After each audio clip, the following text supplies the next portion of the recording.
Standalone game. Everybody saw it. Nobody can deny it. And you had a star young quarterback as a comp next to him, playing on the road against a better defense. And he looked really, really, really good, like a starting franchise quarterback would. Zach Wilson had 7 drives, 78 yards. A former CFL backup quarterback, Chris Streveler, had 1 drive for 83. The backup was noticeably bigger, noticeably stronger, more mobile, more confident, more athletic, and more successful. It's no longer a debate. Go big or go bigger. Just ask yourself. Mike White, 27 years old, has to play Patrick Mahomes, 27 years old, Super Bowl MVP. Does it feel like a fair fight? Josh Allen, twice a year, Mike White. That the answer? Tua, Mike McDaniel, Tyreek Hill, Jalen Waddle versus Mike White. Is that the answer? Or you could draft one, another rookie quarterback against Bill Belichick, who you know owns rookie quarterbacks and will eventually get a real offensive coordinator. Is that the answer? It's New York. Go big. You know, these teams that try to save money or convince themselves they didn't get it wrong, it's like a shovel. You continue to dig. Look around. Look at your division. Josh Allen, Belichick. The answer isn't another young quarterback. This roster is actually pretty good.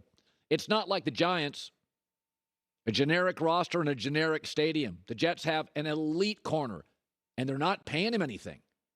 Some really nice, good young receivers, and they're not paying him anything. They're not tied to an ugly quarterback contract. They need a left tackle and a veteran quarterback. Jimmy Garoppolo, for the record, played in this system. The coach from San Francisco, the coordinator for the Jets, he knows the system.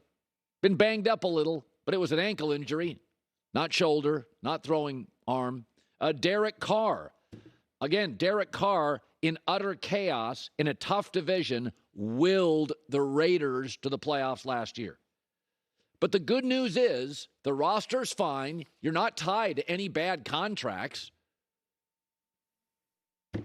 But Zach Wilson's not it. And there's total clarity today. Total, absolute clarity. That's what's great. You get these games buried in the 1 o'clock window and somebody sees stats. Nope, we all saw it. Cold, windy, just added elements. He looks small. He looks lost. It's okay. But half the guys you take in the first round just do not work. Don't convince yourself it does. We all saw it. We know it's bad. Here's the head coach after. We haven't seen the last of them, but right now he just got to focus on finding ways to get better. We got to find ways to help him. We got to find ways to protect better. We got to find ways to run better. We've got to find better ways to call the game better. We've got to do a lot. It's not just him. It's a collective whole. We've all got to find ways to get better. No, it's mostly him, and that's okay. It's mostly him. So the bigger game tomorrow is the Cowboys, and they're taking on the Eagles. But the Eagles are now traveling a little beat up, and they're going to use a backup quarterback, Gardner Minshew, who's not terrible, kind of fun to watch. Good backup. Rob Ninkovich, former NFL player, was on the other network, ESPN, was talking about the pressure is now absolutely, no, not on Dak. The pressure's on Mike McCarthy, he said. And this is what we discussed yesterday. Dak goes 13-3, got all the credit. Zeke got suspended for 6 games. His passer rating plummeted. It wasn't a reality check on Dak. It was criticism that Zeke wasn't mature. Then Jason Garrett's fault. Then the contract negotiation of fault. Now Jerry Jones, sometimes it's his fault. Now it's Mike McCarthy's fault. This is what I talked about yesterday. The articles are already being written. If Mike McCarthy does not win, folks, Mike McCarthy has a Super Bowl and went 4-1 with Cooper Rush. Mike McCarthy's fine. He's not Belichick. He's not John Harbaugh. He's not Andy Reid. Nobody's saying he is. He's not Kyle Shanahan or McVay. There's 5 or 6 guys top of the food chain. He's not. but he's in the mix with the other 15 guys who have jobs and have steady employment. What's interesting, though, about Dak is his predecessor, Tony Romo. I remember defending Romo for years. He got crushed. And it's interesting what we do with quarterbacks. Peyton Manning, for over a decade, his label was, Peyton Manning can't win the big game. Before that, I grew up with John Elway, who was crucified for getting blown out in Super Bowls. Not a bad place to get blown out. Aaron Rodgers gets a lot of heat for not winning the big game.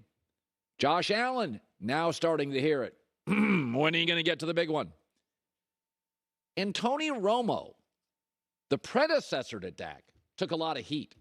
If you go look at their regular season numbers, and Dak has had on average a significantly better offensive line, not necessarily close. For our radio audience, they're the same quarterback.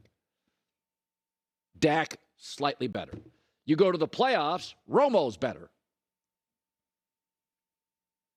You go to the fourth quarter, which really matters for quarterbacks, and Tony Romo's absolutely better than Dak.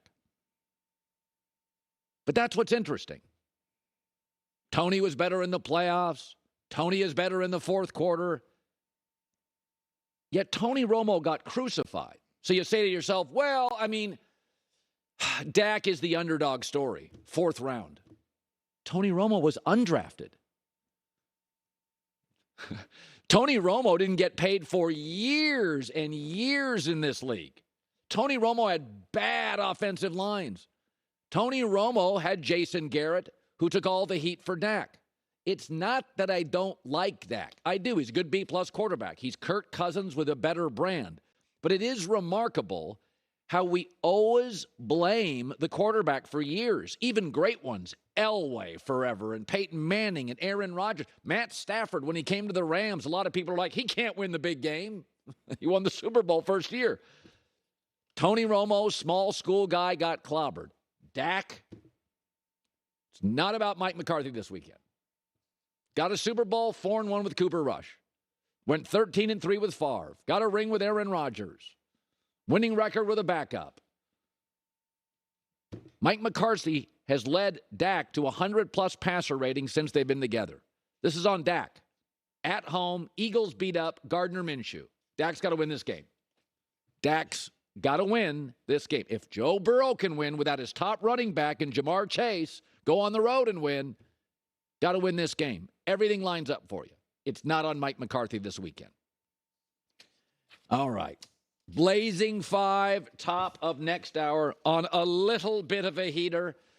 Trevor Lawrence, impressive last night. Aaron Rodgers doing more talking about his offseason. It's fascinating. Belichick. I've got a strong take on the Patriots, which I think is contrarian take, but I really feel strongly about it. I've got that around the corner, too. Buy or sell a car from your happy place, wherever it is. It could be on a fishing boat, golf tee, Saturday morning. It could be on the sofa watching